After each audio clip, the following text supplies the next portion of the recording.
En el ejemplo 4 me dicen identificar el cátodo y el ánodo y hallar el potencial de la pila formada por los electrodos zinc 2, zinc 0 y cobre 2, cobre 0, ambos puestos en el sentido de la reducción, teniendo en cuenta que las concentraciones de zinc y de cobre son respectivamente en esta disolución 0,1 molar y 10 a la menos 41 molar a 25 grados centígrados. Me dan como datos los potenciales estándar de reducción del zinc y del cobre, que es, en el primer caso es menos 0,77 voltios, en el segundo más 0,34 voltios. Bien, como me dan ambos en el sentido de la reducción y yo no sé en un principio cómo se va a dar la reacción, me tengo que calcular primero los potenciales para ver cuál es mayor o menor, cuál va a ser el cátodo, cuál va a ser el ánodo.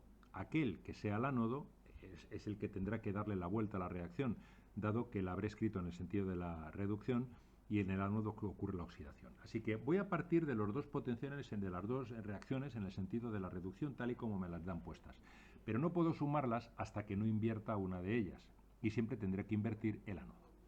Entonces pongo la primera, zinc 2 más 2 electrones para dar zinc 0.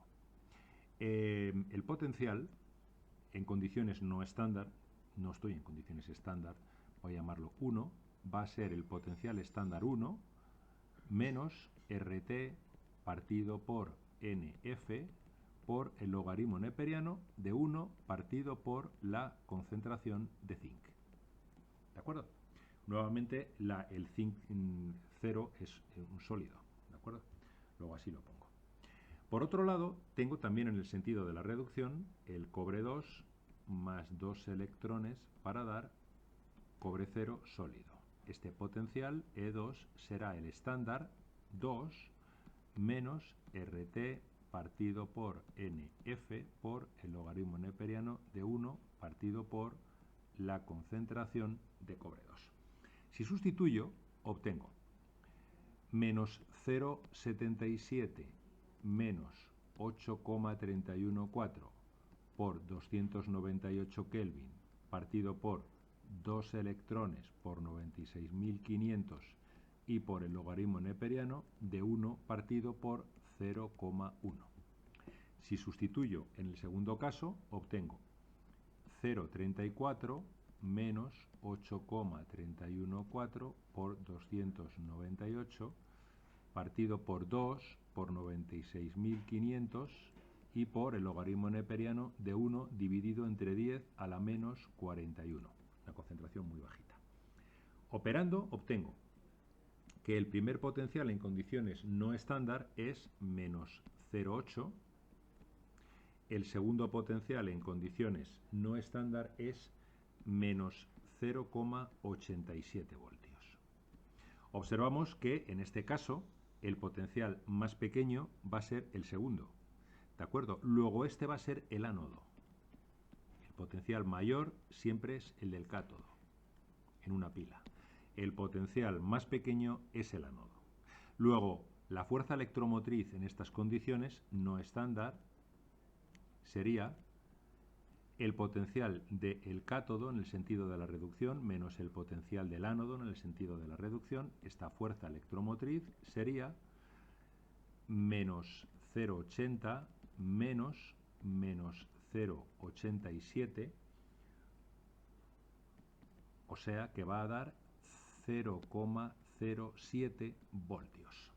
¿De acuerdo? Más 0,07 voltios. Es decir, se trata de una fuerza electromotriz positiva, lo que me dice que en estas condiciones esta reacción es espontánea. Si esto es así, vamos a dibujar la pila. La pila, si la dibujamos, tendríamos una cubeta, donde aquí colocaríamos un electrodo de zinc, una barra de zinc 0, y aquí una disolución de zinc 2 más, que hemos visto que es 0,1 molar. Podemos poner, por ejemplo, sulfato de zinc. Si colocamos una segunda cubeta, aquí pondremos el cobre. Colocaremos una barra de cobre y aquí tendremos una concentración de cobre 2 que es 10 a la menos 41 molar.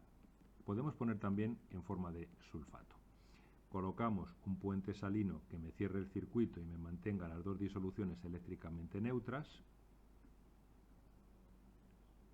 ¿De acuerdo? Y aquí, si coloco un aparato medidor, me está midiendo una fuerza electromotriz inicial de 0,07 voltios. ¿De acuerdo? ¿En qué sentido irán las reacciones? Fijaros, en el ánodo lo que tengo es que el cobre 0 está perdiendo 2 electrones para pasar a cobre 2. Esta es la oxidación. Es decir, está ocurriendo que el electrodo de cobre se está disolviendo.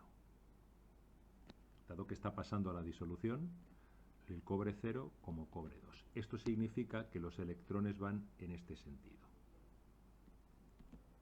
Cuando llegue aquí, será el zinc el que coja los electrones al llegar a la barra metálica y se depositará. Esto implica que esta barra está engrosándose como consecuencia del depósito del zinc 2 que está en disolución sobre la superficie del metal. Aquí ocurrirá la reducción, es decir, el zinc 2 está ganando los 2 electrones que le vienen del cobre para pasar a zinc 0. Esta es la reducción. Según esto, el polo negativo sería el del cobre, el polo positivo sería el del zinc. Este sería el ánodo, este sería el cátodo. Y lo interesante es darse cuenta de que el sentido que está demostrando tener esta pila es exactamente el contrario del que tendría si las condiciones fueran estándar. Esta es la pila Daniell. Y la pila Daniell en condiciones estándar, fijaros cómo el potencial más pequeño es el del zinc, mientras que el del cobre es mayor. Esto significa que en condiciones estándar la reacción se daría en sentido contrario. Es decir, en condiciones estándar sabemos que el zinc sería el ánodo y el cobre sería el cátodo. El zinc se estaría oxidando y el cobre reduciendo. ¿Qué conclusión tenemos que sacar? Que los potenciales dependen evidentemente de las concentraciones de los reactivos. Y entonces, si nosotros no sabemos en qué condiciones se va a dar una reacción, pero no está en condiciones estándar, debemos tener mucho cuidado, porque puede ocurrir que esa reacción en condiciones no estándar no se dé en el mismo sentido que se daría en condiciones estándar, dado que los potenciales podrían invertirse. Es decir, el que fuera mayor ser mayor y ser menor y viceversa. ¿De acuerdo? Así que mucho ojo. Siempre tendremos que calcular primero cuáles son los potenciales en las condiciones que nosotros tenemos, porque a lo mejor no estamos en condiciones estándar. Y a veces ocurrirá que el sentido de la pila en las condiciones en las que nosotros estamos va a ser el contrario al sentido de la pila si estuviéramos en condiciones estándar.